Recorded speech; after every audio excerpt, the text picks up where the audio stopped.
Yeah, great. Let's do that. Well, welcome to Coach Jacksonville, and this is the October meeting. Fun. Great speaker today, Chris Eckols. But let's start off by everybody introducing him or herself. Herself. Interesting. When in coaching in the past, I've been doing this since 2005.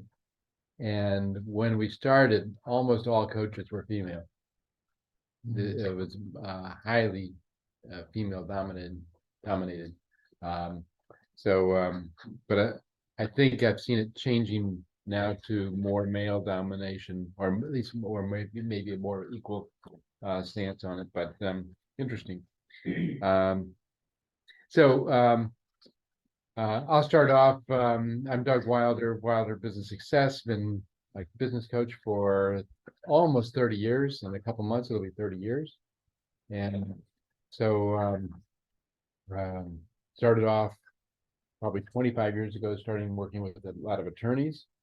And that is still a great market. I've run the Jacksonville Lawyers Roundtable. But more recently, what it's gone to is next generation coaching CEOs and their next generation to pass the baton smoothly. And those are just so much fun because sometimes you're not only saving the business, but you're saving a family if it's a family-owned business, and making it so that Thanksgiving dinner will be okay if the kid's not fired. So I'm just having a ball with that. And just recently done 3 workshops on leadership, next generation, and is there anything specifically remarkable going on in your professional or personal world? He usually asks everyone that. I do. Yeah, Great. Like you've been working. Yeah, great prompting. Yes. Well, I think the main thing is that I turned a lot over to Alana to run. That's not what you're fishing for. You didn't move this way in order to beg for a dance partner. That comes from Pride and Prejudice. And I see Pride and Prejudice every day because my wife is going through this thing where she watches Pride and Prejudice every day. She wants stability. And so Alana has to step up because every 3 or 4 hours I have to go home. So Alana's been just doing everything to keep everything running smoothly. And I so appreciate that. Thank you very much. You're welcome. All right. I'll go next. Aaron. I'm Aaron Ellinger. Nice to meet the 2 of you. See you guys again. I have 2 things that I'm doing right now. I am the Vice President of Organizational Development at RF Smart, which is a software company here in town. Family-owned software company, by the way. I've been there 15 years, and the other thing that I'm doing is I am an executive coach and organizational consultant. So I do that on the side, but the answer to your question, Alana, anything significant. So I have given my notice to RF Smart. Whoa. But it's an 18-month notice. So we're doing succession planning now. So in March of 2025, I'll be no longer employed there, although they've let me know that they will be continuing to use my coaching and consulting services. So it's a really great situation. That's terrific. That That is good. And I are for you. friends, I've worked for him for 15 years. I've helped. It's just it couldn't be better. Yeah. So what I'm having an interesting time now, though, is I've been trying to slowly build my coaching business and having some success with that, but not too fast because I'm still full-time over here. And so it's very interesting, like trying to obviously I'm looking towards the future, but I need to also stay present to make sure that I'm earning the salary that can be there. So it's really fun. Those are the 2 things I do. So you're gonna do the coaching business full time? I will. Then Yes. that's the reason for transitioning. That's correct. Okay, cool. Yeah. And so the three, on that side, the three things that I do the most, I do one-on-one executive coaching. I do some workshops. So like I spoke at Vistage, the George Robbins Did Vistage you? group. Oh, good. Yeah, so that was really fun. So I have actually, the topic is coaching. Half-day workshop just on 7 practical things. I've found that a lot of leaders don't know if they're coaching well or not. They think they are because they're managing. So they say, yeah, I'm coaching. And then when I say, well, are you doing this? For example, how often do you observe your direct reports? Well, I don't ever observe them. Okay. Well, how often do you solve their problems for them when they come in your office? Yeah, all the time. Okay. You're not coaching. So it's that type of a workshop. And then the third thing that I've been getting into kind of accidentally is facilitating offsite planning meetings. So I keep having clients ask if I Like do that. retreats? I say, sure, yeah, offsite retreats, 2 days. I just was in Tampa last week doing one. And the reason is I'm sure it makes sense, right? It's hard to facilitate and participate. Oh, absolutely. And so I'm able to facilitate and then they're all able to participate more effectively. So I've really enjoyed doing that, but it's not something I was necessarily pushing for, but and that is what Excellent, excellent. Did That'll, you come across a book called The Coaching Habit? I have. I love it. Michael Stanjay Bungier. Yeah, Really good. there's another one called Coachability, if you run across that. How about like I'm coachability? trying to think of the author of that, but that's also really an interesting one. Yeah, the coaching habit, those 7 questions play a big part in how I coach. Yeah. That was very important. to me. So I'll check out coachability. Coachability, yeah. Thanks. Enough about me. Over to Okay, you. well, I'm kind of like Doug, been at this a long time. I actually started out as a psychotherapist, so my background is educational psychology, and I started out, I worked while I was a graduate student, I worked in the counseling centers at the University of Minnesota, both Minneapolis and St. Paul campuses for about 4 years.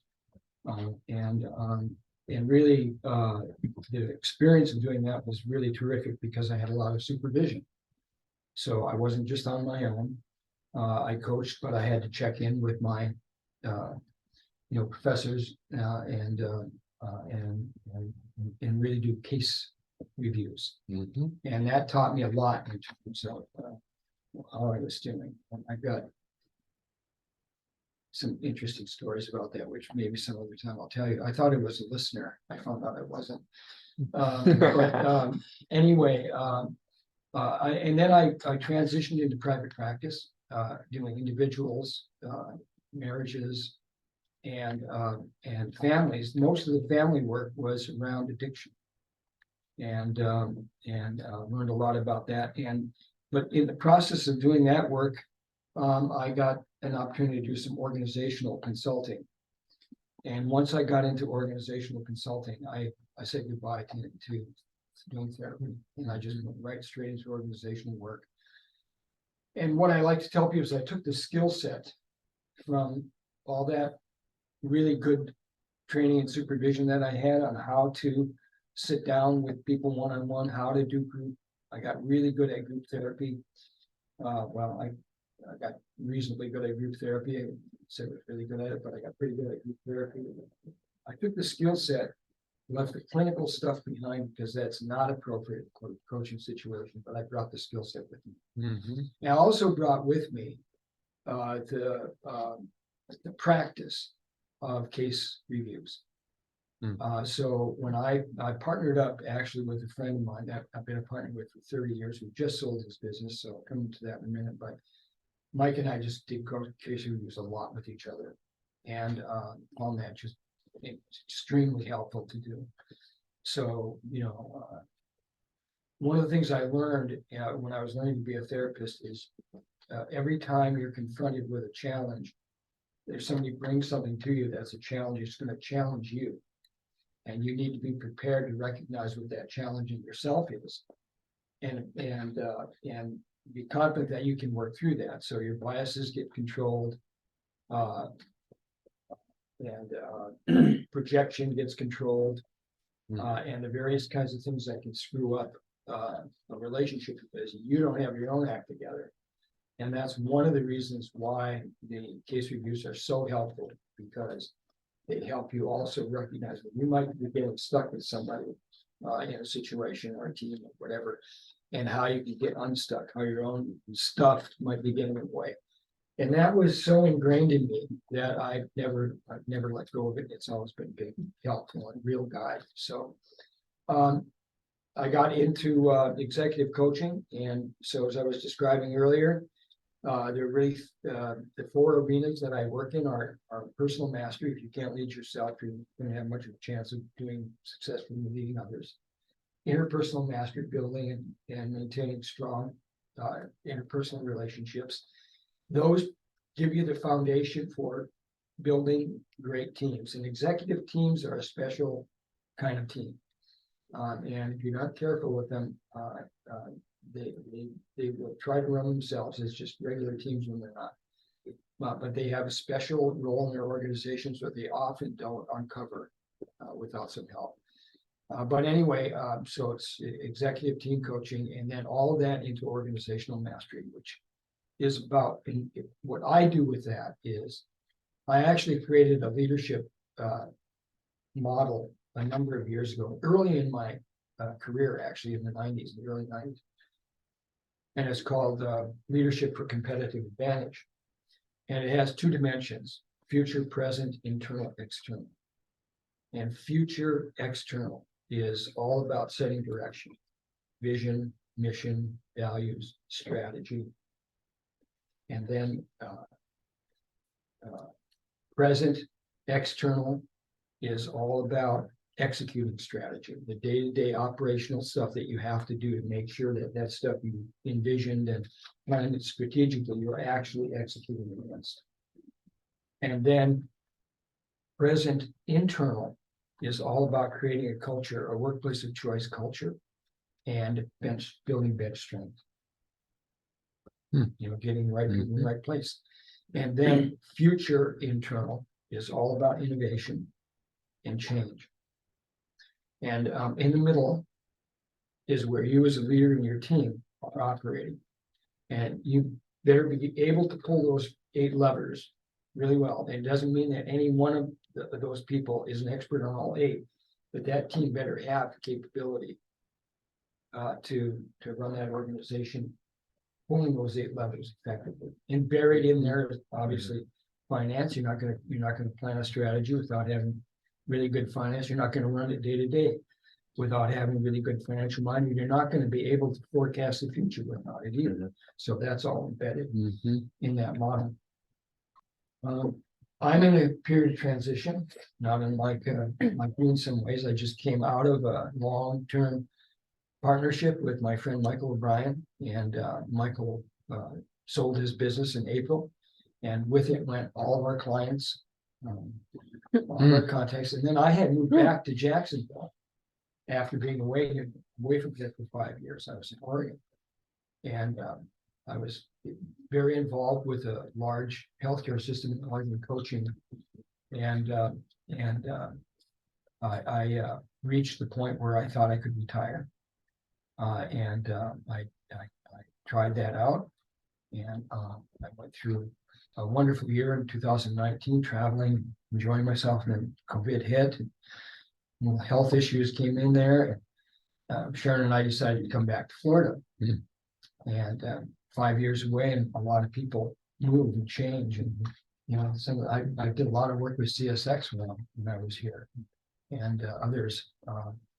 So I'm rebuilding my network, which is how I found my way to the Jacksonville Business Partners meeting Bug. And in the process of that, I also decided to rebrand. I've been Ron Kirsch Consulting LLC for over 30 years. That is still going to be the anchor, but tucked in underneath it is a new company called Perform in the Storm. And that's who I'm going to, so I'm currently building up that brand and working with some people to get I've got the logo, I've got the name. It's very Florida focused. Yeah, it is. It is a great. It's I mean, a it good works focus. well. It's a good focus most anywhere. I mean, we had storms out west, man. Let me tell Oh, you. yeah. Firestorms, Oh, in addition to other storms, but especially firestorms, which is a big part of the reason why we left Oregon. Mm-hmm. We spent a couple of summers where we couldn't be outside, Yeah. and the air was so bad, and the smoke was so thick from fires that we just Right. decided to come back here. So that's kind of my story. Wow. All right, I mean, I think that what's remarkable, I suppose, about where I'm doing right now is the decision to rebrand and rethink what I'm, not so much what I'm doing. I love being a coach, and I will coach until I can't listen. Mm-hmm. When I can't listen, I'll hang it up. Yeah. But that's what I'm up to. Wow. Good story. Like it. Well, it's been a real, the Jacksonville Business Partners has been just fantastic. Mhm. Yeah, it's helping me out here and getting a lot of encouragement from Mhm. Excellent. connecting with people. Yeah, Excellent. Good. Welcome. thank you. Welcome to Jacksonville and coaching Yep. and then So in my the wife's new sold brand and towns, everything. that's what- Oh, yeah. Okay, Sharon. Yep, she grew up in Neptune Beach Mm-hmm. Okay. when it was really remote. Probably unaffordable too. Yeah, it was Uh, affordable. Yep. Yeah. Yeah. We up our parents' house. Yeah. All right, Chris, let's hear from you. All right. My name is Chris Eccles. I have been, how long? I've been hanging out with you for about a year, I think. I think so. And I have to tell you this, I was going through some pre-work for this, and my gratitude journal on November 7th, it said, I am grateful for for the relationship with Doug Wilder. And like, I almost brought the book. I'm gonna have it. Okay, so you start thinking about things and people who make an impact. Kind of, I don't know, you kind of like, oh, yeah, that was great, but the impact is still there. So I really appreciate being able to come here. So what do I do? That is it's not, you guys didn't ask, but I'm gonna tell you anyway. So I moved here about 3 years ago in order to rectify about a decade's worth of poor decisions for a small company in Jacksonville Beach. They do water extraction, mold remediation, and they have a contract that repairs Dollar General stores, about 11,000 stores. So if anything stupid happens at Dollar General, we fix that. Mhm. Good revenue, but nobody ever made any money because the money just, poof, gone. Mm. So I came in as a kind of a turnaround strategy, knocked over some people, hurt some feelings and all that other stuff. And now we're on the right path. So, but during that time, I kind of made a point to talk to whoever would listen to me. So if you set an appointment with me for coffee, I don't care who you are, we're going to go and talk. And it was interesting that when you get out of that business construct, when I'm not trying to sell you, you're not trying to sell me, you start going into some depth with stuff, just stuff. And I've met this whole wide array of people, and we're all kind of navigating. We don't know. We're in transition. I might look at you and immediately think, oh, retired guy living up Florida, cool. You're not retired at all. You're starting, right? You're coming out of the gate. And and you can make these assumptions and they're all incredibly wrong. About a year after being here, I finally pulled the trigger to do the Dave Ramsey Master Financial Training. I taught Financial Peace University in Baghdad in 2012. Somebody basically was supposed to teach the course, and the helicopter came in and took them away, and so I took over the class. I've done Dave Ramsey back in the day when there were DVDs. You had to put your DVD in, one at a time. And so I'm familiar with the construct. So as a CEO of this one company, this is kind of the passion, because I do, my God, I do like to talk. And so this is sort of that avenue. But when we start diving into people's money things, it just kind of goes in all different places. People are fascinating and weird and awesome. So I've got this, and I've been kind of cultivating it, not to this huge degree, but about 2 years ago, I got myself a coach. And that coach helped me see some things about my own life that I had been not paying attention to for 30 plus years. And so that is kind of the genesis of what we're going to talk about in a little bit. But then about 8 months ago, I'd always been interested in real estate because I'm curious about stuff. I like to know things.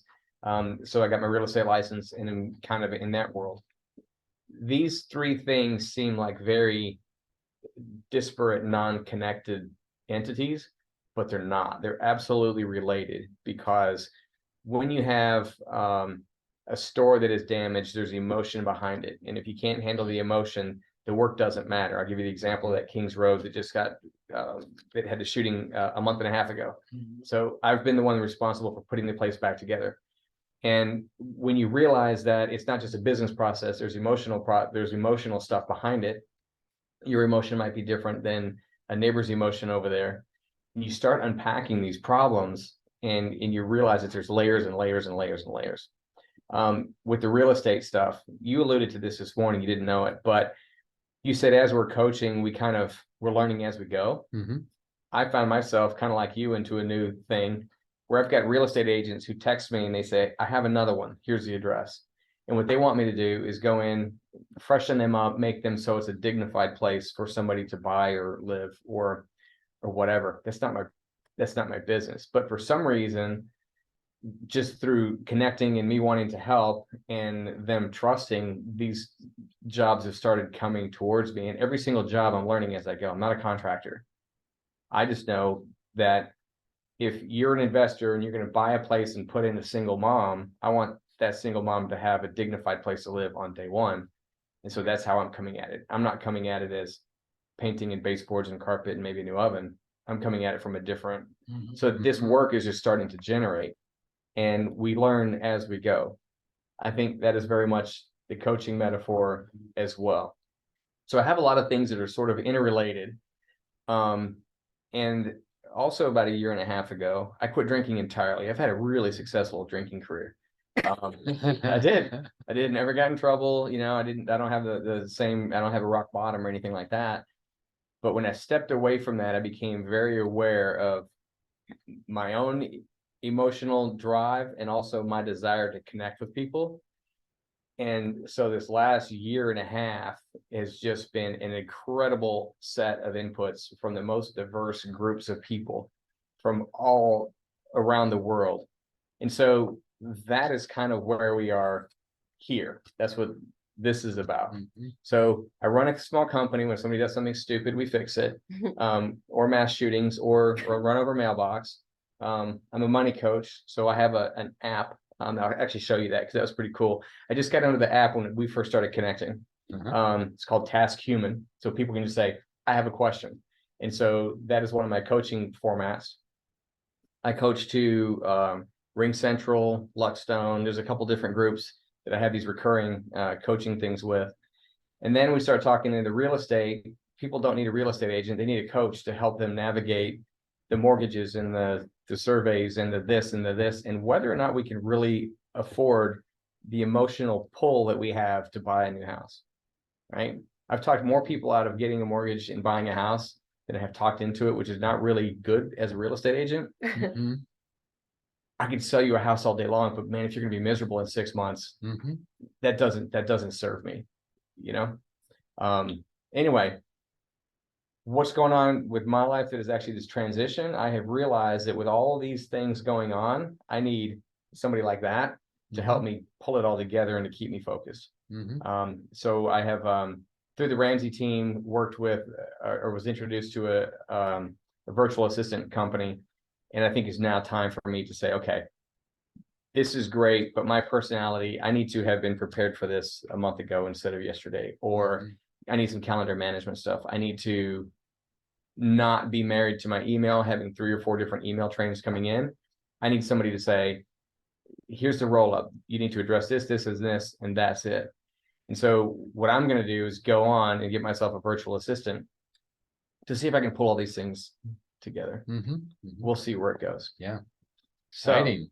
yeah, That's really a lot. That's It's a lot. Congratulations on it's your mess, my tornado. getting out of that. Yeah. mess. Storm. So thank you. So the Accessible Money Coach was my first foray into somebody saying it's never been cheaper or faster to start a business than it is now, right? You get a website for $80, throw it up there. You can write some blog, make some content, get an email. You know, there's very little to it. So this was my first website. This was my first business card. I just kind of just put everything together. But this is one of my posts that is the genesis of this conversation. And where I say that finances, career, and relationships are connected like a spider web. You never see a spider web with 2 points. That's called a string, right? It's probably not very good for catching bugs. So you get spider webs that have 4, 5, 6, 7, 8, and whatever kind of guru you talk to, you can say, as a business, we need finance, human resources, all that kind of stuff. From a medical perspective, you need these things, but we are basically tied by 6 or 8 different. Did I not let you introduce yourself? I mean, maybe I will at the end. I'm sorry. No, no. We could do it. We can do it either way. Yeah, I just started Really? rolling. I'm sorry. So I was aware of it, and I was thinking, I'm okay, sorry. would you bring her in? it's Doug Light. I was you just know? going like this. Would you bring her in? We can bring her in. I was going like this. I know, that's good. That's good. So for us, there's really about 6 or 7 things that tie us together. We have our finances, our career, spiritual aspect, our health. Mhm. There's a couple other, everybody's got their own kind of things. My cousin sent me a picture of a spider web in PEI, Prince Edward Island, the other day, and it had about 20 different connectors. And it is one massive hole kind of in the middle to the right, but the whole thing maintained its tact and its symmetry. Symmetry, yeah. Because there were enough things tying this circle together that one disruption didn't collapse the whole thing. Right.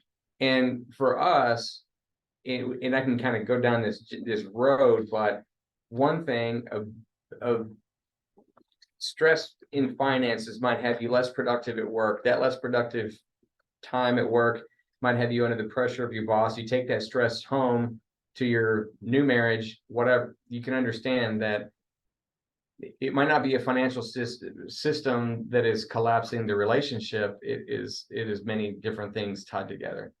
And most of my calls come in with, I'll just put it right here. How did I end up coaching a man through a dead bedroom scenario based on the understanding of a financial wellness appointment? How did I get myself into a financial wellness appointment scheduled for an hour with a guy in, I guess he's on the West Coast. And how did it get to that? A dead what? Dead bedroom. What is that? Dead bedroom, no touchy, not being, not having, Bedroom problems. bedroom problems, Right. Oh, intimacy, oh, right? I see. And so I then, got it. Okay, I was way off on that one. then it became a financial intimacy kind of thing, and we started unpacking. And you're like, wow, one is related to another. So what I kind of said in here was, your life is like a spider web. It's anchored by several points, and all of them hold to keep you stable. Now, if you reflect back and you disturb any anchor point, then that kind of shakes the entire system. As a coach, it seems like we go into these conversations and they say, I want you to fix this. And we as a coach, we can do a couple different things. We can simply devise a plan. Here's a plan, here's a schedule, here's a payment. Let's go forth and let's knock this thing out. But what I believe that does is it delays the progress, it adds expense, it adds frustration, it adds these types of things. So, you can devise a plan, solve the problem, but you're going to invest the time, extract money, only to find the problem is not what you think it is. It'd be like you going into the doctor saying, I've got this, doc, cure me, but this is what I have. So just give you a plan to fix this. You wouldn't do that. You wouldn't do that, right? We're going to test you. We're going to weigh you. We're going to do all those other things and say, really, these are the secondary or tertiary symptoms, but this is the root cause. And we try to do that. And in organizations, that is the monster, because the CEO will say, we have a great company culture. We have this, and it only takes you 2 layers to go down, and you find out that people are terrified to get on the elevator with the guy, or whatever. I'm just using that as because that's the freshest, kind of thing.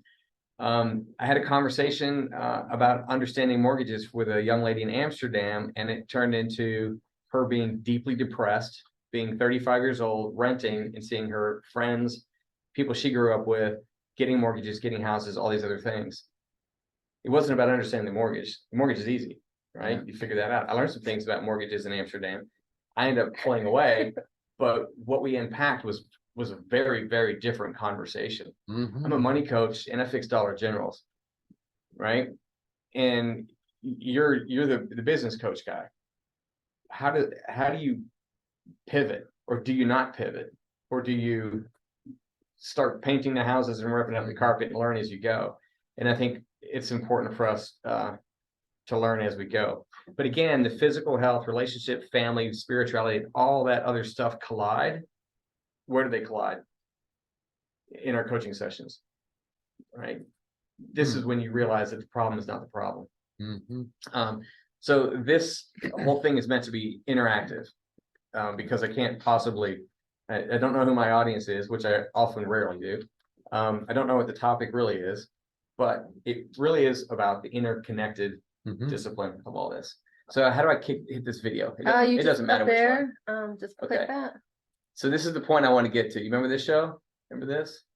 It's There's Survivor. volume there if you need to put it. So here's a coach. There's a bunch of people blindfolded running across the beach. That guy who just shouted has won this show 2 or 3 times, and he's trying to guide people. They don't know where they're going, what they're doing, what they're going to build. Only the goal is to whatever. The point I wanted to illustrate though is, if you took that guy that was up there calling out the shots and put a blindfold on him and threw him out there, he'd be doing the same thing. He'd be running, he'd be falling, he'd be tripping all over himself. And I think we are the same way in that we don't have to watch this whole thing unless you're captivated. The idea though is that a lot of what we're coaching people to do, we cannot possibly do ourselves. Do you agree with that? Yeah, okay. You mean like I'll alone? follow you along. In general, we're coaching people to do things that would be very difficult for us to do personally. Does that make any sense? So if I'm coaching a controller of a company, I can't be a controller because I don't know the laws and all the specifics of it Could and be. numbers. And But what I'm coaching her on is how can she create a team that's going to be a high performing team. exactly. You cannot do what she does, Right, right? right. Who's a golfer in here? Anybody golf guy? All right, here's a challenge for you. Ready? Take that golf ball right there. And I want you to roll it, and I want you to knock that over. And if you knock it over, you can have the $20 that's on it. That, hey, see, that's good. Uh-huh. That's good. That's good. Right? Uh-huh. There you go. Here's your golf tee. Oh, nice. I was watching, Did I I was, cheat though? Is that cheating? it's understanding the system. That's Okay. for sure. That's a Timothy Ferris move right there. If you know who that is. I'm Tim Ferriss fan. Yeah. So yeah, you know the rules of the sumo wrestling thing, and you can be a 120-pound white guy and win the Japanese championship. He knew the rules. Very good though. I didn't think of that. I just lost 10. I once did that, as, Sumo? no, definitely not that. No, but I did a program where I said, here's I guess I got buckets and I got ping pong balls. And I said, okay, 2 teams, probably 10 people in the company. And I said, okay, your job is to get the ping pong balls into this bucket. And so I had these, they were throwing these balls and trying to catch it. And then one guy just took them, went, yeah, okay. You know the rules. Yeah. But if you watched Full Swing, there was that documentary on Netflix when everybody, right? Dustin Johnson, Rory McIlroy, all those other guys. The reason I thought about this was, imagine if you're Rory McIlroy and you have 1 putt to make, and you make that putt, and about 4 minutes later, they're gonna have a check right over there with your name on it for $24 million. Yeah.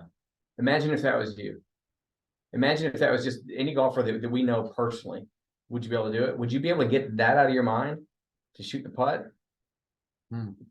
Rory McIlroy, Dustin Johnson, all these other guys, they are the best in the world. Nobody can smash a ball like Dustin Johnson. Nobody can. His coach can. So why is there a guy telling him how to hit the ball better or how to hit or whatever? He's got a coach that is into the mental game. $24 million doesn't matter. What matters is this putt. Kind of like the boat analogy we just did, right? The storm doesn't matter. It's what are you doing with it? Dustin, they've got physical trainers. They've got all these other kind of people, but they're the best in the world. They're the best in the world, and you've got people telling them how to do their job better, but they couldn't do it themselves. Right? That's right. That's kind of where we are. It is a coach. I mean, take any sports coach analogy. It's that works analogy. really well. It's that analogy. All your Jaguars, you go into the bottom of the Jag Stadium during training day, you've got 5 people massaging one guy's legs. they know what to do, but they cannot do what this guy does, Mhm. period. Right. And so sometimes it's that imposter syndrome that kind of comes in and like, I've got this high power individual who's the best at what they do, and I'm telling him how to do it better. Do I belong in the room? Do I belong in the room? Yes, that's Right?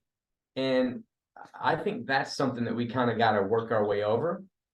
So, it was a couple months ago, I had this conversation with these two about the whole spider web, and you tug one and everything kind of falls apart and getting the coach. So that's kind of why I ended up here. But my experience, I've been 20 years in the Navy. I've done operational logistics. I've done all kinds of crazy stuff, counter drug operations, all this other stuff. But what I really kind of look back on is I've coached people throughout this period of time going, okay, you know how to do your job, but let's figure out how to do your job a little better. Let's figure out how you can position yourself for a career change, or how you can position yourself for this next career jump. How can I put all these things together? And I realized I've been coaching people for close to 30 years. But as a money coach, I rarely talk about money. I talk about career, spiritual elements, relationship, family upbringing, education, history, internal drive, corporate dynamics. And there's an emotional background that can sometimes be brutal for where people are. And here's my little testimonial. I've talked about drinking quite a bit, but I was also in debt for most of my adult life. I've taught financial peace. I've done Dave Ramsey, Crown Financial Ministries. I've done all this other kind of stuff. It never really impacted me, except, I could have more money now than I've had before. Never had bankruptcy or any of those kind of things. So I was very functional. Everything was okay. But I was in debt until very recently, because I never unpacked the emotional piece of it that said, this is why you're spending the way you are. This is why you're not saving. This is where that book comes in, because it talks about if you live your life with a feeling of abundance, then the money can always go out the door. Doesn't matter, because there's always going to be more, right? And that was my mindset. I've got this debt and I owe this much money, but there's always more, right? Because like this. And then some people come from a feeling of scarcity, where some of the most terrified, panicked people that I know live in Ponte Vedra Beach. They have millions and millions of dollars, and they're just scared to death about losing it. They've got this scarcity mindset. No matter how much they have, it's always at risk. It's always at risk. So as coaches, we kind of got to pick apart whatever the subject is, this emotional tie, because people are where they are. They are pretty, they're pretty married to their own narratives and their own stories. I put coaches and shrinks on here, which is kind of funny because you said that you're a shrink, but we don't have instruction sheets or manuals, just like everything else does. There's an instruction manual for how to turn that TV on, but what we do is nonlinear. It's unclean, it's ill-defined, it's off script. It's never the same way twice. If your financial situation and your financial situation were identical and you walk in the room, we're going to have very different conversations. And that's, I think, that's not only a coaching dilemma, it's about us being people in the world. So anyway, but I mentioned that we can't do what they do. The guy coaching who was screaming, again, if he was down there, he'd be tripping all over himself. And so we need to explain what our value is. So we need to explain how or why we see things differently, because that really is a value proposition. You used to work for Jack Welch, blah, blah, blah, blah, blah. That's awesome. But how can you add value to my problem? How can you add value to my problem? And sometimes the best or the most extraordinary results require us to go to very, very, very small data points. Understand mortgage. What are you trying to accomplish? Where did you get that information from? And then you distill it down. And once it becomes a small point, then you can adjust that. You have 8 levers to throw in your matrix, your left, right, whatever. You can throw them all at once. Be just like an airplane. Just flip all the switches. Which switch caused you to go nose first into the ground? Which one? You don't know, right? Because you did them all at once. Now you flip 2 of them and the plane goes like this, like, okay, not that one. You know what I mean? And so in order to get those extraordinary results, we really kind of have to whittle it down. Get the focus as small as possible. One person who says this very well is in the book, The One Thing by Gary Keller and Jay Papasan. That book has been out for 20 years. And now it's just like, oh, I just watched this YouTuber, she's a very articulate, she's kind of up and coming on the scene, said, I spent $120,000 on a business coach, and I'm going to tell you the 7 things he told me. The very first thing was focus on the one thing that if we change it, we'll make everything else easier. And I'm like, $120,000, which is great. We're all coaches, we use whatever tools we have. And that statement probably the coach knew resonated with her very well. That's why he used it, right? She didn't get ripped off by $120,000.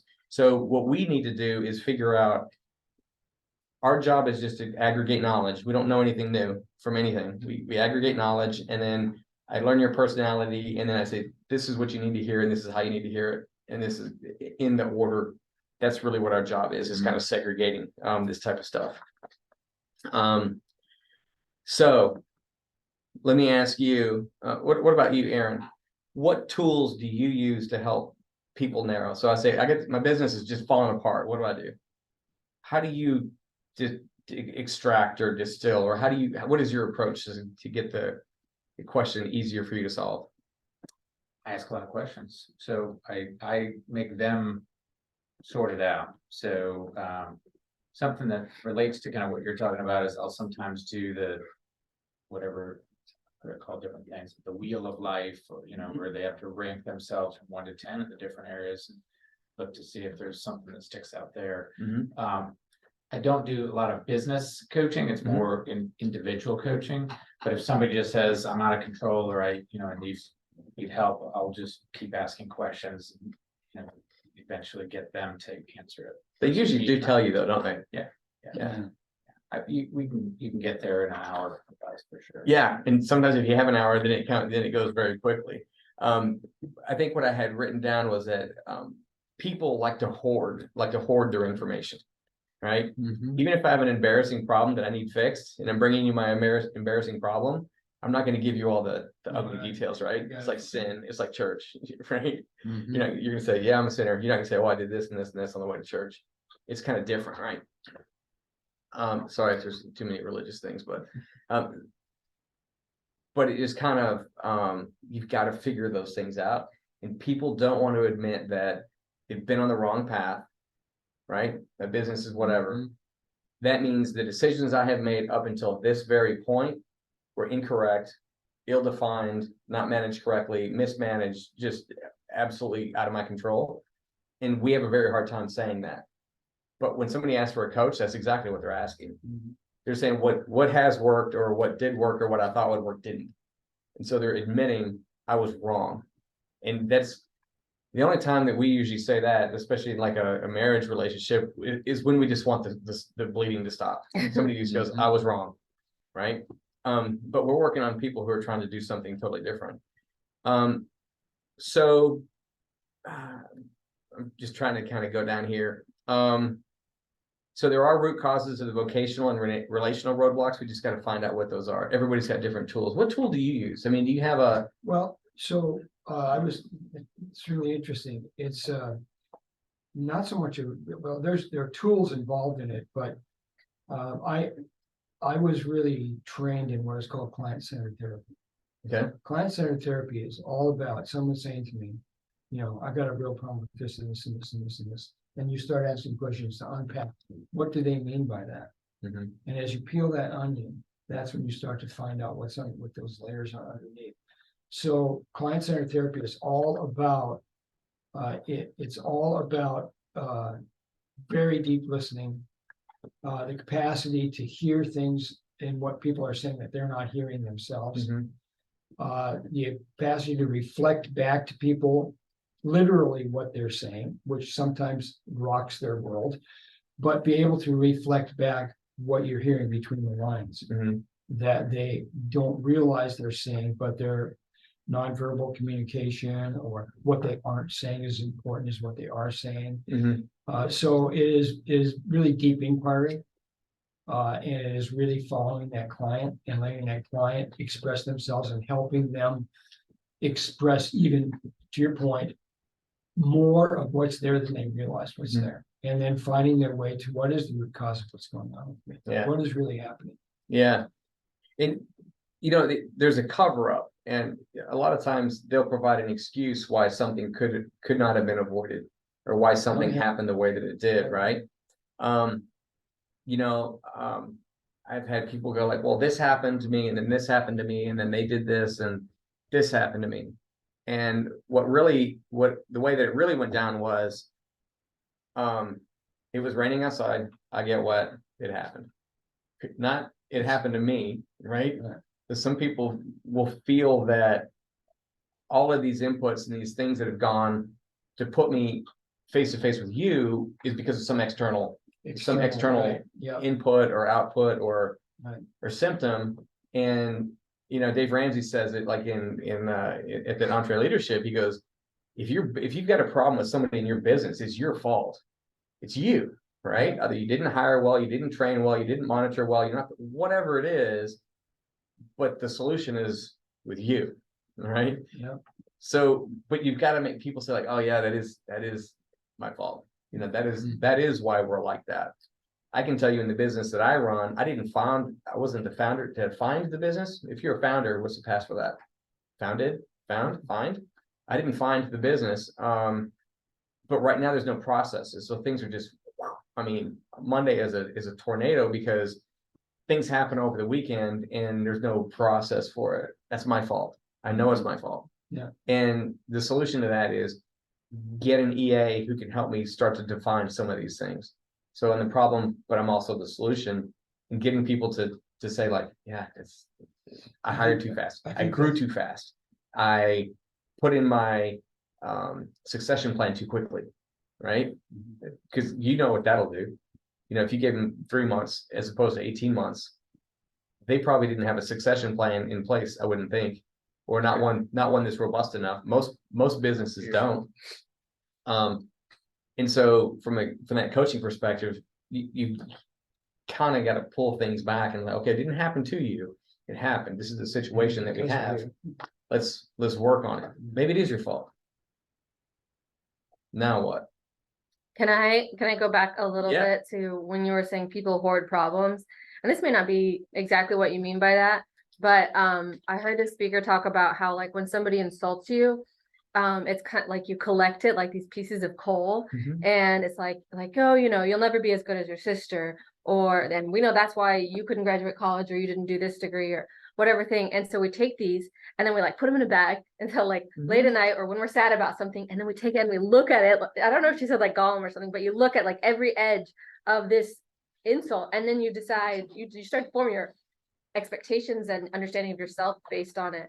It was a very like good analogy, feasible analogy of like how insults or failures can plague us. Yeah, and I think I wrote about that too, because like what I've written down here was people hoard emotion and they hoard presence, right? Like Christmas presents? PRESENCE, okay. right? Yeah. Anyway, but you're right. You take away these negative statements, they're heavier than the positive ones. I have 1,000 compliments and they're the weight of a feather, and one you dummy at a stoplight is like a bowling ball and you carry it around all day long. So yeah, that's a whole. And so it creates that that self-talk. Yeah. Self-talk.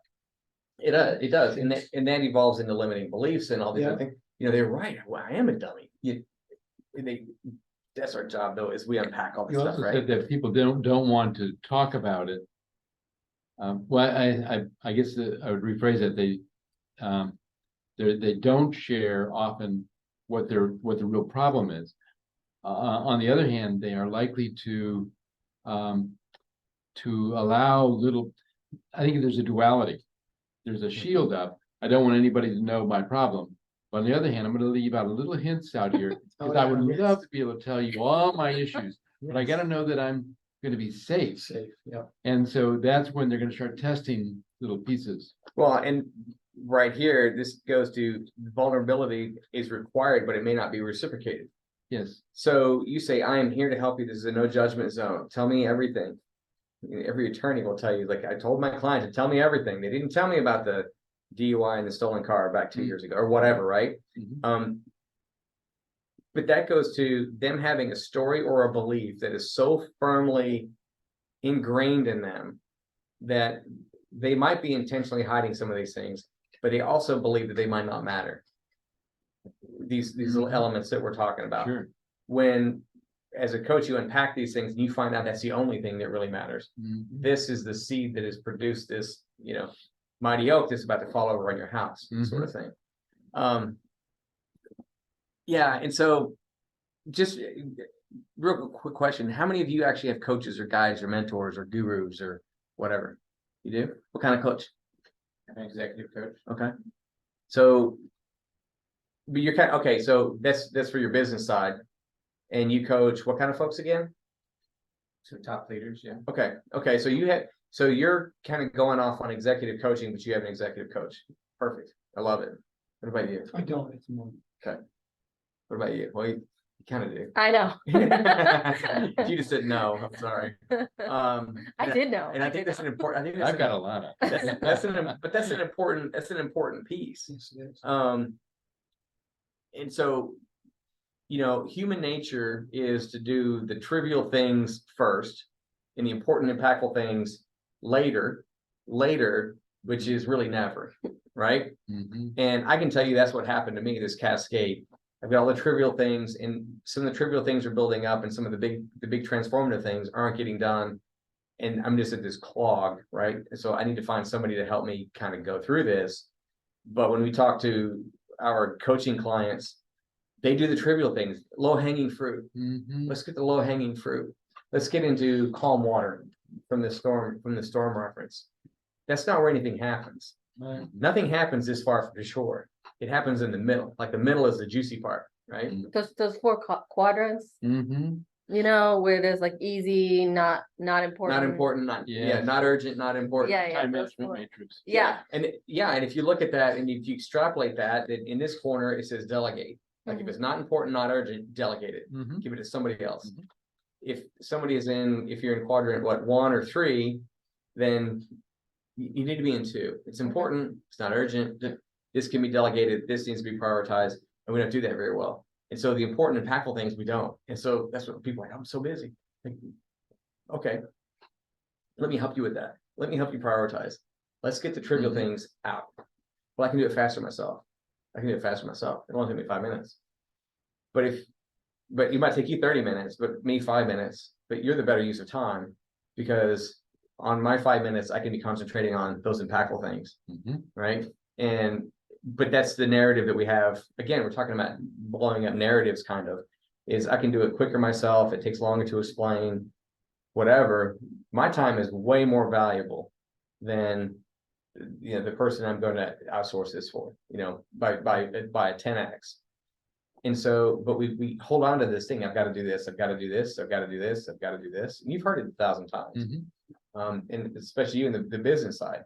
Well, I've got this and I've got this and I've got this. And if I don't do this, then that.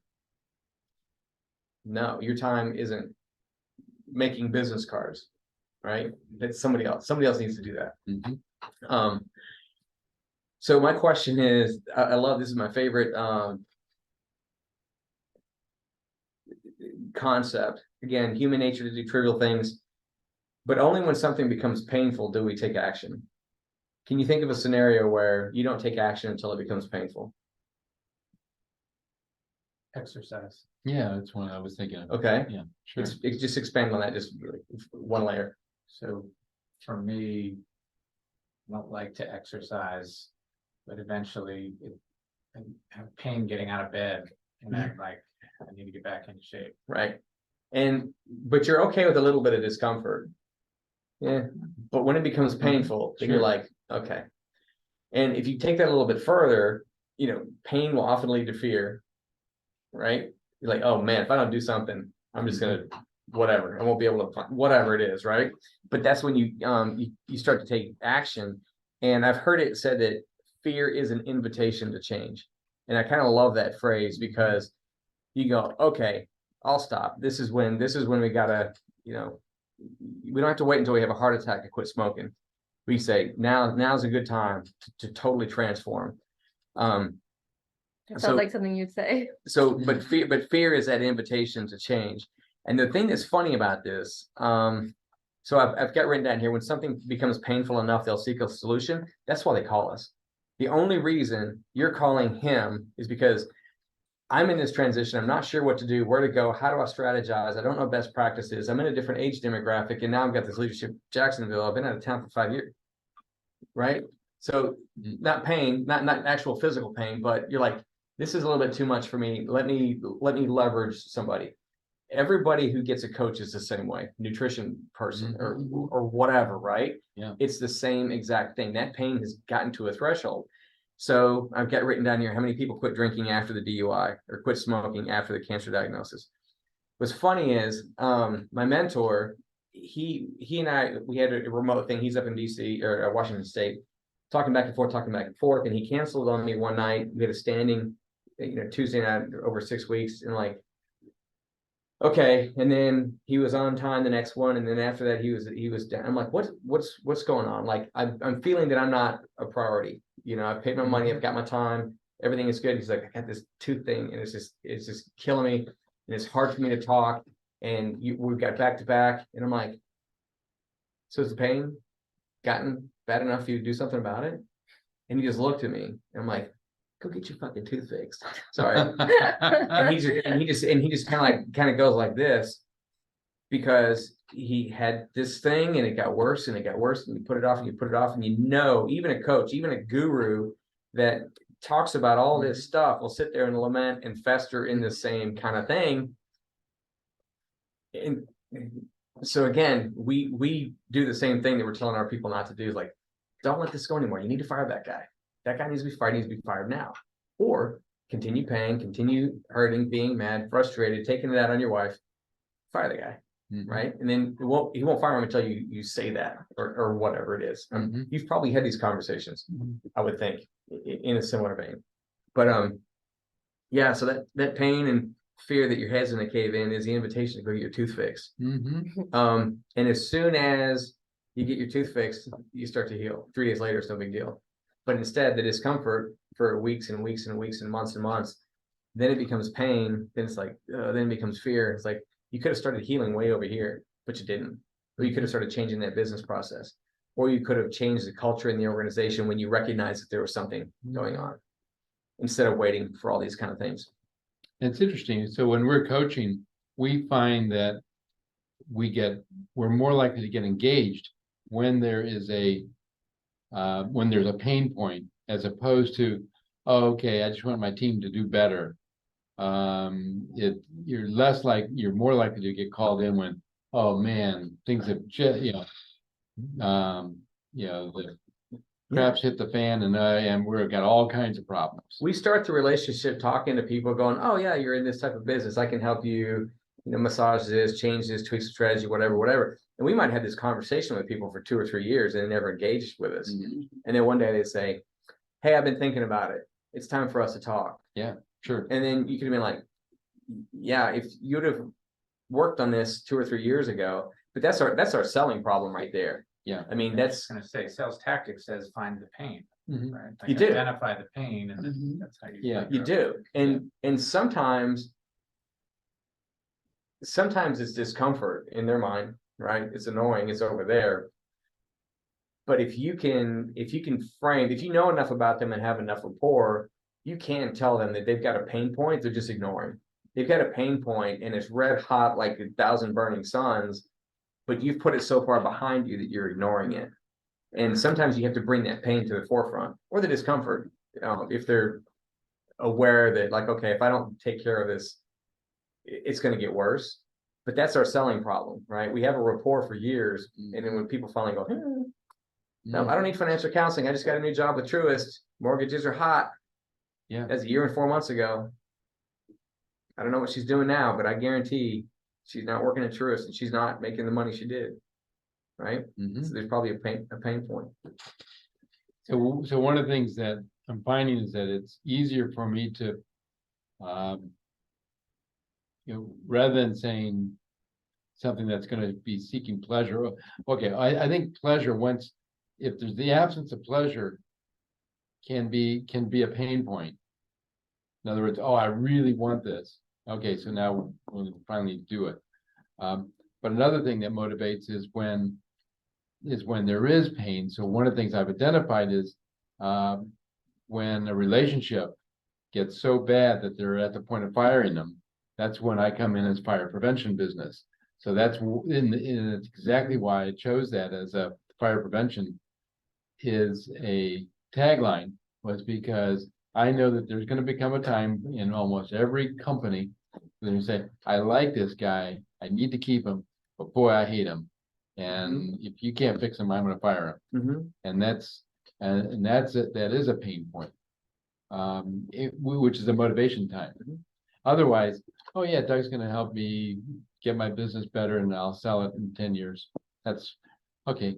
I can wait another 9 years. Well, I'll be honest with you. I've got a guy that works for me that I've thought about firing every week since the day I showed up to the company. I know it needs to happen, right? Yeah. But it's not painful enough yet, Yeah. right? I don't like him. I don't think he's ineffective. If you're ineffective, you're too expensive.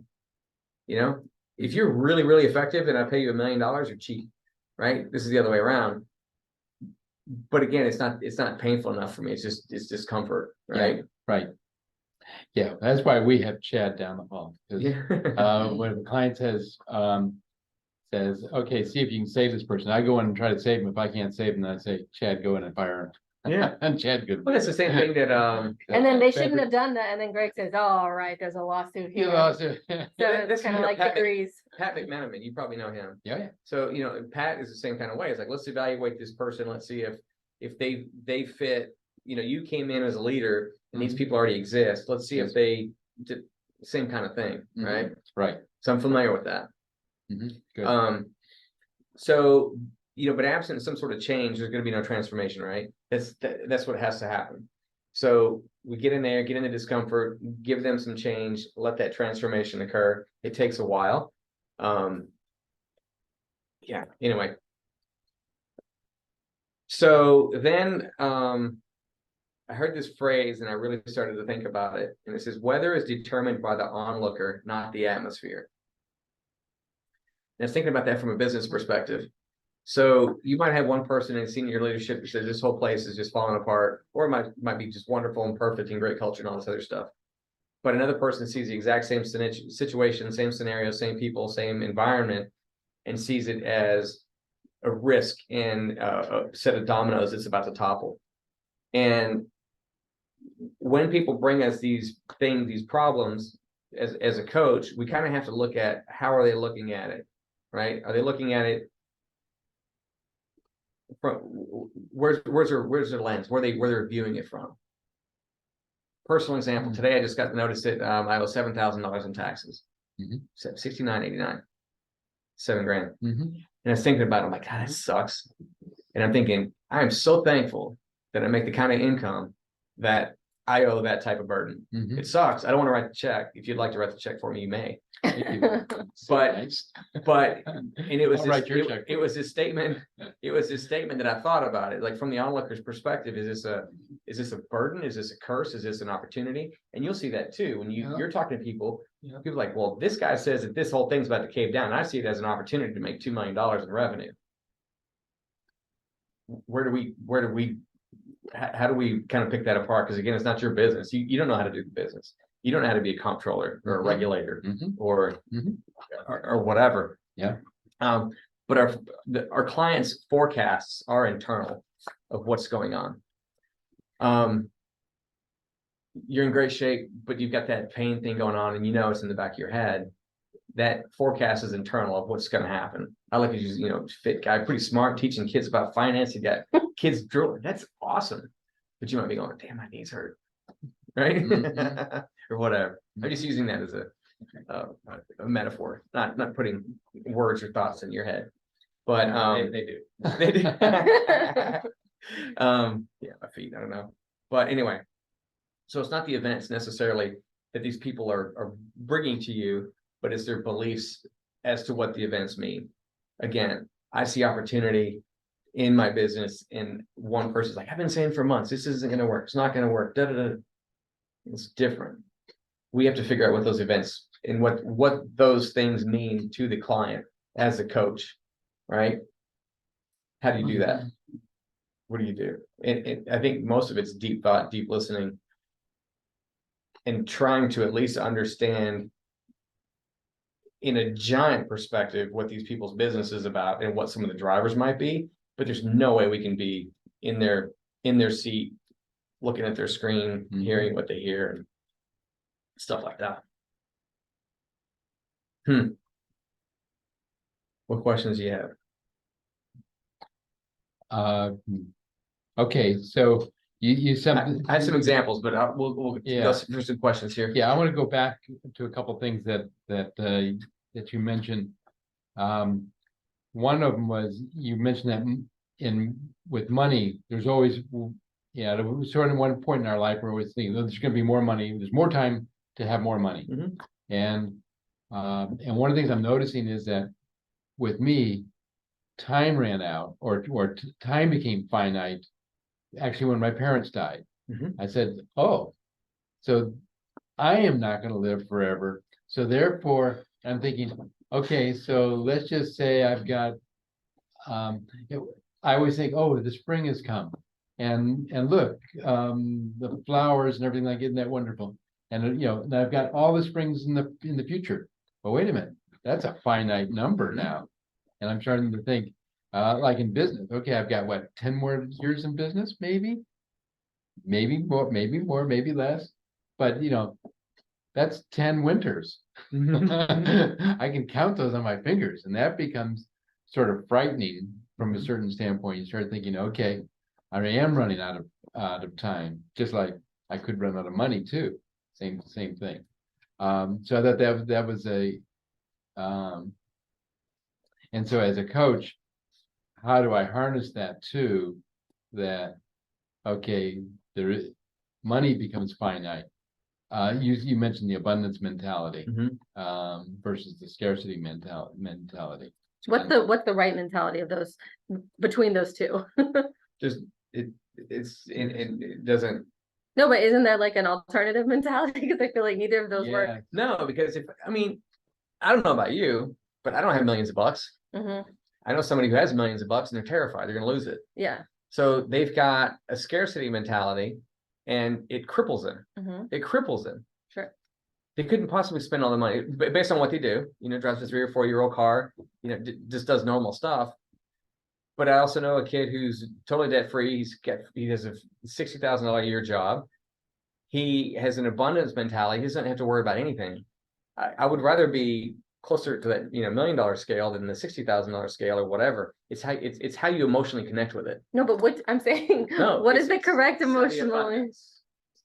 Well, abundance is what Stephen It's Covey. what you should have. Well, Stephen Covey will say, yeah, you should have an abundance mentality as opposed to a scarcity mentality. But abundance doesn't mean like you could just spend whatever you want. If you feel like you have an abundance mentality, you might earn $100 and spend $99.99 every single week. That sounds bad. It certainly won't help you when you realize you've got an ending future. It's not right or wrong. It's not good or bad, but it's what you do with it, and recognizing that, okay, I got a bunch of money here and I'm freaked out I'm going to lose it. So let's put some systems in place to protect me from that fear or whatever. Is changing the relationship with it. It's just changing. It's not okay. I don't think it's good or bad. I think it's a great question, because it's one that I've always told people, abundance mentality is better than the scarcity mentality. But now you're saying, I'm seeing it from a whole different standpoint since you're talking about this, because what is the motivator? Well, I'll give you an example. My grandfather, Alfred, he had 7 kids. He worked in South Texas at the linen, the upholstery factory or whatever that was. That's where everybody worked. There was no money. He didn't buy the kids new stuff, all this other kind of thing. Well, when he got older, all the kids were gone. He still had that mentality that I'm not going to have enough money to feed my family. And this is not even a joke. He bought this 1964 Dodge Dart that had bullet holes in it and rust and busted windshield and all that other stuff. He would come home from work. He would go and he'd put ratty clothes on. He'd get in that car and he'd go to the bar down the street and collect all the beer cans and bottles and go recycle them. He had enough. He had a comfortable home, but in his mind, it's, and he didn't have the millions. He had enough, but he was just terrified that he wouldn't be able to provide or whatever, Mhm. right? Yeah. And he was like that until he died. He was 85 years old and he worked for the city. He had a mule, one of those little tractors, and he drove, there's this long road, Collins in Arlington. It's about 20 miles long, as a median. And he'd start up one way, it'd take him a week to go to one end and, you know, back, and he cleaned it up, but he just wouldn't stop working. He couldn't sit down. Mm. That's how he was. Having that scarcity mentality wasn't bad, but if you understand what drove Alfred, then you're like, I get it. So that basically can kind of be misused one direction, kind of for everybody. Everybody has kind of a, If you can't control it and understand it, Yeah. you know, people just thought like, he can't sit down, he's crazy, whatever. You know, if there's a quarter on the floor somewhere, he's gonna find it. And some of the family looked at that as like a negative, but to him, it was just, that's just how he was raised. Mhm. And if you have a relationship, let's say you and your spouse or whatever, you have an abundance mentality and your spouse has a scarcity mentality, you might just be vaporizing every cent, and this one's freaked out because you're spending every cent and there's not going to be enough money. And then you start having these emotional conflicts that say, I want to talk about financial intimacy. You find out you're making enough money, but your wife buys a new Louis Vuitton bag every 2 months, whatever. And then you don't talk about it. And so that creates this emotional, relational thing. Yes.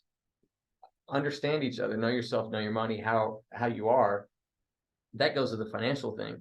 But kind of going back to the business sense, yeah, you do have only so much time. An executive coach says, you're only going to be the CFO here for X number of years. You've got these things that you want to put into place. You need to do it now, or you can wait a year to do it. Or Dave Ramsey talking about succession planning. He started introducing this 15 years ago. So George Camel, Rachel Cruz, all those other people are in place now because he put together a succession plan starting 15 years ago. So when he walks away, he can walk away knowing that the place is good. Mhm. Some people wait until grandpa dies and then find out that nobody wants the company, nobody knows how to run it, nobody knows where the inventory is, Yeah. or whatever. But as coaches, we kind of have to pick that. And these are all metaphors for every other type of coaching that we do. You know, financial or life coaching or business or whatever it is. You know, there's 100 different, you know, types of coaches that are out there. We each kind of have our niche. But it is communicating that there's now I know that you've got a 10-year kind of thing in your head. Mhm. You've got this number. Mhm. You know, I'm going to talk to you differently, Mhm. Right. knowing that. Yeah, You know, that's right. you might have 20, you might have one. Sure. I might have one. Yeah. I don't know. May not make it to one. May not. Don't have to worry about that. We're losing all that money. But anyway, so I just kind of wanted to pull some of this stuff. A couple real world examples. One of my coaching deals, we talked about making ends meet and making more money. And people like, I have to work full time. This is all I can do. I don't have any other time. And by talking a little bit, I learned that this person had a 2-acre chunk of land that the family owned. And then I was like, well, why don't you charge $100 a month to have your friends park boats and motorcycles and RVs on it? Like, oh my God, it changed his entire life. And he had this tool and this asset sitting right there, but nobody said, hey, let's see what you really, let's see what assets and things that you have available at your disposal. That's our job as a coach. Mhm. You've got this thing, you've got a talent. God put you here. So let's do this. Hobbies taken to extremes, you know, can cause financial stress. It causes relationship damage. How can I get my spouse to love that I love to play golf or whatever? Unpacking these things is really how we make people make that transformational growth.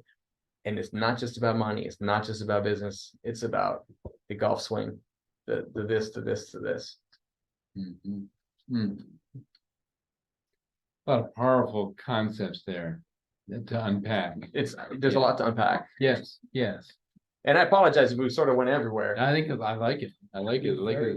but I never know who I'm going to talk to. I know who I'm going to talk to and I know what we think we're going to talk about. But when I hang up, I'm like, Yeah. that went nuts. Every appointment I've been on for the last 30 years, in almost every case, particularly in the early days, Yeah. I said, I'm not sure. I think I'm over my head. She's gonna get a picture real quick. Pause. Nice. Your photographer over here, ready, everyone? There we go. Thank Thanks, you. Christy. Go ahead. So every session, Yeah, so every session, and I've told. oh, the the over story- your head part. Yeah, Absolutely over true. my head. And so, Absolutely. and then at the end, it's, oh, okay, well, that worked out great. I, rose to the occasion. And, and so now it's to the point where, okay, I know I get the call now and they say, okay, I've got this issue and I know nothing about this issue, but that's okay. Because it'll work out. I've told the story before. The first issue I had was a friend of mine from high school called me and was telling me that her business is dying. Her kids need to go to law school and they can't get in, and she's just got a divorce, and the IRS wants $40,000 from her in the next 2 weeks. And I said, do you want me to come over this evening? And she said, yes, it's better than suicide. And, so I think, wow, No pressure. no. So I get over there and and we break it down into small little chunks. Okay, so, what if the IRS comes? And she said, well, I'll go up into my attic and get my deceased mother's jewels, and I'll sell them and I'll have $40,000 right there. I said, okay, great. So now we put the IRS on the shelf. Now let's focus on your business. What's going on? She said, well, I just can't focus. Okay, what if you could focus? What would you do? Well, if I focused, I'd do this, this, and this, and this. Great. Why don't you do that in the next week or two? Okay, great. She goes out and does it. She makes plenty of money. And she's able to pay off the IRS and everything goes great. And she opens up another store and everything goes terrific. And you walk in the door not knowing what in the hell you Yeah, did. not That was knowing. your first one. That was my, That's a pretty good launch there. yeah, it was. But that's about what I've written about being present. Mhm. Because 90% of what we do is about being present. And I wrote that, growth and expansion is and must be uncomfortable. Well, that was your growth and your expansion, and it was a very uncomfortable situation where you basically said, oh, what am I gonna I can't help this woman. Sure, Right. right. And so it's uncomfortable for us going into those things. And I think a lot of people start with this coaching stuff and they back out pretty quick because it's sticky. Yeah. It's ill-defined. Yeah. Because sometimes some people, like my nuclear engineer guys used to call it a nonlinear moment. When you light off a reactor, you have to do step 1, step 2, step 3, and you turn it off the same way. And they talk about a nonlinear moment where things are just coming out of nowhere. They can't operate like that. They're Mhm. petrified. And so our job is to not be petrified by that, to be genuinely interested, to have a genuine sense of intrigue, and a genuine want to help. Yeah. I think it's really what it is. This is the last quote that I wrote down last night. Simplicity is the ultimate sophistication. Meaning get something as simple as it could possibly get. One thing, 40 grand, sell your rings, done. Right? Right. The whole situation is too much to contemplate because, the clutter blinds you to what is necessary. Yeah. Right here. I Say wrote it this again. down. What's the quote I again? wrote this down yesterday. So, and the second part of that was clutter blinds us to what is necessary versus what is trivial. Right. So her whole situation was just a pile of crap, just piles and piles and piles of crap. But what you did is, in the ultimate sophistication, simplicity is the ultimate sophistication. Mhm. Let's worry about the one thing right now. And then what? Mhm. I think it was Doug Peterson was like, okay, now what? Yes. Mhm. Okay. And yes, then now what? I think is what his phrase was last year. Like, okay, now what? Uh-huh. That was yesterday. Who cares? Right, that's right. Move and groove. And so, I wrote this down yesterday. Actually, a guy named Eddie Pinero, a motivational speaker I found on YouTube, is just blowing me away. I can't watch his videos because I keep stopping and going back. But I'm like, that's exactly right though. We can't solve the big problem. I can't solve GE's problem. I can solve one element of it. and that can do Mhm. that very, very well, Right. right? Yeah, and Trevor Lawrence said, we can't make 27 points on this next play, guys. In the huddle when they were losing 27-0. Yeah. But we can move the ball forward. Right. If we all do what we need Yeah. to do. Each person focus on what he is Mhm. designed to do. Yeah. It's gonna work out okay. Yeah. You know, it's like that example of Patriots when they were playing, I think Atlanta, they were down, what, 35-7. Is that right? Okay, I don't know that one. And they, That's it right. was in the Super Bowl, I didn't even see. Uh-huh. and they were. I I playing didn't fresh. turn it on. Yes. And so everybody wondered what was happening in the locker room at halftime. Yeah. You know, whether they were getting rashes or down. Sure. What's happening to them. And that's not what happened. What they did was they just sat back and said, we were moving the ball okay. We made some mistakes, but if each one of us focuses on our job, we can still win this game. And they Right. won. And they won. Yes. Isn't that amazing? Yeah. Yeah. I mean, and part of that too is just the mentality of the coach. Mm-hmm. Okay, so what works here? Mhm. You know, beat everybody up. So how are they gonna feel when they go back on the field if they've got, you know, beating everybody up? No, focus everybody on exactly what their responsibility is, Mm-hmm. and then let the chips fall. Right, that's right. It's a beautiful lesson from that. Yeah. Yeah, I've been studying Doug Peterson this last year. And I need to hear more. So if you ever see something about how Doug Peterson is coaching the Jaguars that you think would be instrumental in coaching, I'd love to hear about it. I think the collective all together. I actually had breakfast with Brian Sexton about 3 weeks ago, and he was talking about that. He refers to Urban Meyer as the Prince of Darkness, Yes, which is funny. yes, kicking the kicker. Yeah. Yeah, yeah. He's I a use that example a lot. The Prince of Darkness. I think what he was saying was Doug Peterson was saying, like, you know, the noise out there is that you can't do it, that you don't have the strategy or the linebacker or whatever it was. I'm not a football guy. I'm not the right analogy for that. But what he was saying in the locker room was entirely different, right? Yes, Like, yes, if they don't that's right. believe in you, but we believe in you. I believe in you. I believe this is how we move the ball forward. That noise doesn't matter. That's a $24 million putt, right? That doesn't matter. So what you're hearing on the outside is not what he's saying on the inside. That was kind of the gist that Brian kind of alluded to. You're not hearing from whom? I just finish your The sentence. pundits and the other voices and the other coaches and the fan base and all that other kind of You crap. can't do this. Right, Um, right, They can't do, you know, Yes. and But Doug Peterson on the inside, he was saying this right. and getting people to believe. As an Yeah, aside, aren't they wearing the belief shirts now? Yeah, exactly. believe and then and to trust. You know, and I think that's like, you know, the point about the $24 million putt. You know, they're not gonna make that putt because I want them to make that putt.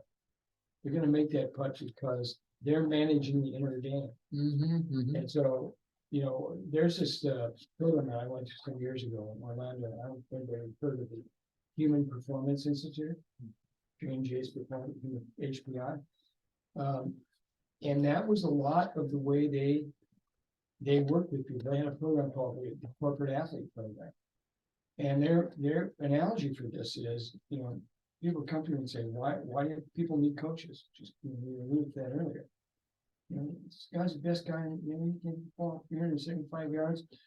You know, he's the best golfer in the world. He's got millions of dollars. Why does he need a coach?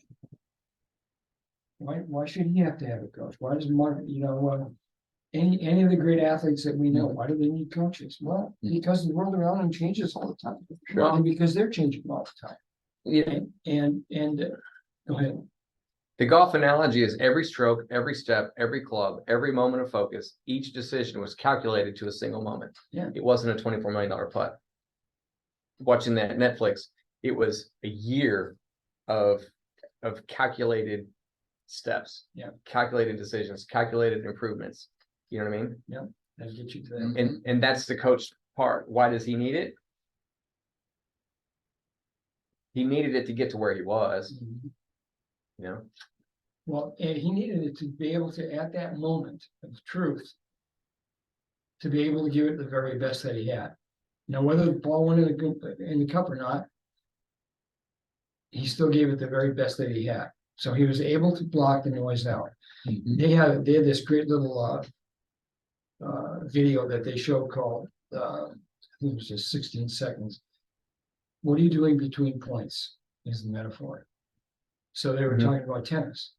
So between serves, there's, I don't know, certain number of seconds. No matter what happens, whether you won or lost the last point, what are you doing in that 16 seconds? Mhm. Well, you're reflecting. Then what are you doing? What are you doing with the reflection? I just lost that. Now, what is the next thing you're gonna do with that reflection? You're gonna beat yourself up? Are you gonna waste time shouting and yelling at the umpire? Bitching and complaining about whatever it is? Or are you gonna then reframe and re-aim? Mhm. Yeah, you optimize that 16 You seconds, optimize that 16 and a seconds. coach will help you optimize that 16 So their seconds. whole Mhm. theory about working with people is, there's all this stuff about time management. They don't believe in time management. Mhm. They believe in energy management. Now you have, if you, in any block of time, you and I can be given an hour Mhm. or 5 minutes to engage with something. And the person that brings the sources of energy to bear, their source of energy to bear on that 5 minutes, best is gonna win. Mhm. Good point. Yeah. And so the sources of energy for them are spiritual, mental, emotional, and physical. Hmm. And the idea is that as we grow from little babies up, we start at physical. So then we create emotional connection. We do that pretty fast. And then as we get older, we begin to make mental constructs, and we start to develop mental constructs that help us navigate the world. And then we start to develop spiritual constructs. But as adults, we prosper by going in the other way. We start at the spiritual because that's what purpose is. That's where we understand what God put us on this earth to be about. And then because that's the force that drives us to engage mentally, emotionally, physically, and bring those other sources of energy to bear on that purpose. Hmm. And it's very powerful stuff. It is. Yeah. Yeah, it's good. Would you like to introduce yourself? Sure. I'm Alana. I'm Doug's marketing manager. He contracts me out also to the HR consultant and employment lawyer who work in this office. They're part of the employer advocacy group, which we kind of mentioned earlier. But I work on the website and help Doug with a little bit of everything. Yeah. Yeah. No, you're an author. Yeah, I'm working on, I have a food blog, reviewjax.com. Mm. And I am working on a book, and I have a 2-year-old, and my husband and I are buying a house right now. Good. We close on the 18th. Good for you. Where's your book about? What is my book about? It's a romance about a awkward accountant from Orlando who falls in love with a girl who works at the farmer's market in Florence, Italy. Interesting. Mm-hmm. Yeah. Yeah, fun. Where are you buying a house? What? Where is your house? St. John's, it's near 210 and 95, a townhouse, Neighborhood. the Gables. Have you been there? I live down in Shore. Is that near there? It's further down. but Okay. Me and St. John's Golf, so yeah, it's not. Oh, okay. No, you're not far from Raleigh. Shearwater's massive. Oh, really? I've been in like near Southside Bay Meadows area since Oh, for yeah. like 7 years, the whole time I've been in Jacksonville. So I feel like we're like moving to another country Oh, practically. right. So, yeah. Well, I hope this was helpful or thought provoking or Thank you very at much. least thought provoking. Yeah. Thank you. Yeah. Yeah. Very exciting. Thank you. I still feel guilty about taking this. I was like, no, that was I just learned. Today I learned. You have to delineate the rules. Cause I was going across my account, I'm like, no, we're gonna get this, but you did it right. I don't feel good about it. Do you want me to take it off your hands? Tell you what, here we go. Here with the golf ball. Yeah, you wanna earn it? Here we go. There you go. So Wait, do I have to follow you rules? have to stay behind this line. Right here. Oh, yeah. Okay. Oh, you're gonna make it go far. Oh, you're gonna give her a Here we real. go. That seems freezing. Oh, okay. Very close. Oh, try it again. There. Got it. But each time we give you another chance, it goes back. Oh, Here we go. Another. Okay, okay. Oh, yeah. All I it think takes. what I was gonna try to do is paint the picture of the $24 million putt Yes. and then have somebody screw it up. I think. Or even if they got it, imagine if it was a $24 million.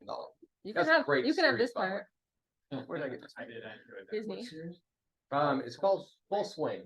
That's sweet. This Full is, Swing, yeah, whether you're a golfer or not, what I found fascinating was the psychological piece behind it. So he's not just some guy who can swing a golf club. He also has to coordinate travel. He's got to pay to get himself to the tournaments. So, PGA flies him on a jet. No, you get your PGA card. You have to do certain things. And for me, it was this massive learning experience that solidifies the idea that no matter who you're looking at, who's the best in the world, they're not doing it by themselves. Right. They cannot do it by themselves. Yeah. And my first illustration of that was going to the Jags. We did disinfecting with them, and the quarterbacks, running backs, all these guys who you just think, oh, they're just a big bunch of dudes who can play football. No way, man. They're told to be here at 8 o'clock. You're going to wear this. You're going to go to class. We're going to do class for an hour and 20 minutes, and you're going to get out. You're going to suit up. We're going to warm up. We're going to go do this. This is this. You're going to go here. Then we're going to go back to class. Like, yeah, you might get $12 million a year or whatever it is. It's a job. You're earning that. They're telling you what to wear, how to wear it. The trainer, shoes, like. There's a Gillette room. It's like a There's a whole Gillette room. team. You go in there and there's 1,000 pairs of flip flops and deodorants and all this other stuff. But they're told what you're going to wash your hair with, what you're going to put on your feet, what time you're going to be at the training room. After the No training room, you're going to kidding. go here. You're going to go here. You're going to get tackled 12 times. Some guy's going to massage you, throw you in an ice bath, and you're going to go do it again. Wow. They're not just out there playing football. It is, and going to the PGA Tour, you watch a guy smash a golf ball. He's hitting a golf ball, but he's not doing what you're doing. Mhm. It's an entirely different. Everything about it is different. They Everything. follow the different players. I thought it was really like Colin Markawa is single. Yeah. So they compared him to Tony Finau, who has a family that travels with him, and like Right. how different that experience is when Oh, one yeah. guy can stay at the practice facility as long as he wants, and one guy's get back to his kids. Yeah, doesn't it also show like the people that are investing in, or like who are funding some of this stuff? Does the documentary show that, or is it a I'm different? sure that's something else. Okay. it was about the live versus LIV versus the. Yeah, that was in there. But I thought it was interesting that some of those kids Some basically the grew up in a Indian country guys. club, and then one kid was hitting golf balls in his. Who was it? The Filipino guy. He's hitting golf balls in his garage. So how the dents in the garage. Yeah. And it's just like they all have their different deal. And then who's the guy that's always just wild clothes? What's his name? John Daly. No, Oh,